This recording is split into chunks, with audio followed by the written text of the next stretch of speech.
السلام علیکم ورحمۃ اللہ وبرکاتہ۔ بسم اللہ الرحمن الرحیم۔ شروع کرتا ہوں اللہ تعالیٰ کے نام سے جو بڑا مہربان اور نہایت رحم کرنے والا ہے۔ حدیث عبداللہ بن مسعود رضی اللہ عنہ کہتے ہیں کہ میں نے نبی کریم صلی اللہ علیہ وسلم کو فرماتے ہوئے سنا، اللہ تعالیٰ اس شخص کو تر و تازہ اور خوش رکھتے ہیں جس نے مجھ سے کوئی بات سنی، پھر اس نے اسے جیسا مجھ سے سنا تھا ہو بہو دوسروں تک پہنچا دیا۔ حضرت انس بن مالک رضی اللہ عنہ سے روایت ہے کہ رسول اللہ صلی اللہ علیہ وسلم نے فرمایا، تین چیزیں ایسی ہیں کہ جس شخص میں بھی پائی جائیں ایمان اس کو لذیذ معلوم ہوتا ہے، اسے ایمان میں مزہ آنے لگتا ہے۔ اللہ عز و اجل اور اس کا رسول حضرت محمد صلی اللہ علیہ وسلم اسے ہر چیز سے زیادہ پیارے ہوں، اس کی محبت اور ناراضگی خالص اللہ تعالیٰ کے لیے ہو، عظیم بھڑکتی ہوئی آگ میں گر پڑنا اسے اللہ تعالیٰ کے ساتھ کسی کو شریک ٹھہرانے سے زیادہ پسند ہو۔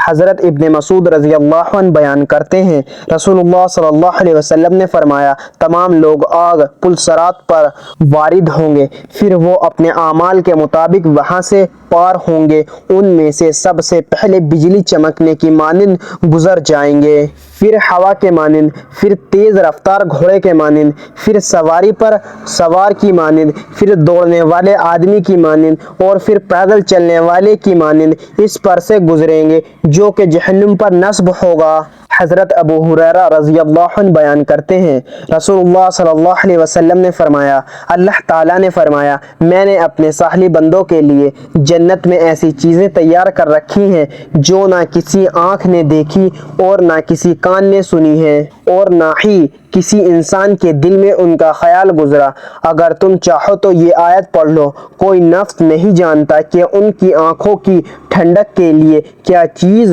چھپا کر رکھی گئی ہے۔ رسول اللہ صلی اللہ علیہ وسلم نے ارشاد فرمایا، اللہ تعالیٰ اس شخص کے چہرے کو تر و تازہ رکھے جس نے میری حدیث کو سنا، اسے یاد کیا اور اس کی حفاظت کی اور اسے آگے بیان کیا۔ اللہ تعالیٰ ہم سب کو ان پیاری احادیث مبارکہ پر عمل کرنے اور اپنی زندگیوں کو سنوارنے کی توفیق عطا فرمائے، آمین۔ اور پل صراط سے بجلی کی مانند گزرنے کے لیے نیک اعمال کرنے کی توفیق عطا فرمائے، آمین۔ مزید اسی طرح کی اسلامک ویڈیو کے لیے اگر آپ نے ابھی تک چینل زمام ملک کو سبسکرائب نہیں کیا تو سبسکرائب کر لیں اور ویڈیو کو لائک اینڈ شیئر ضرور کریں۔ جزاک اللہ، شکریہ۔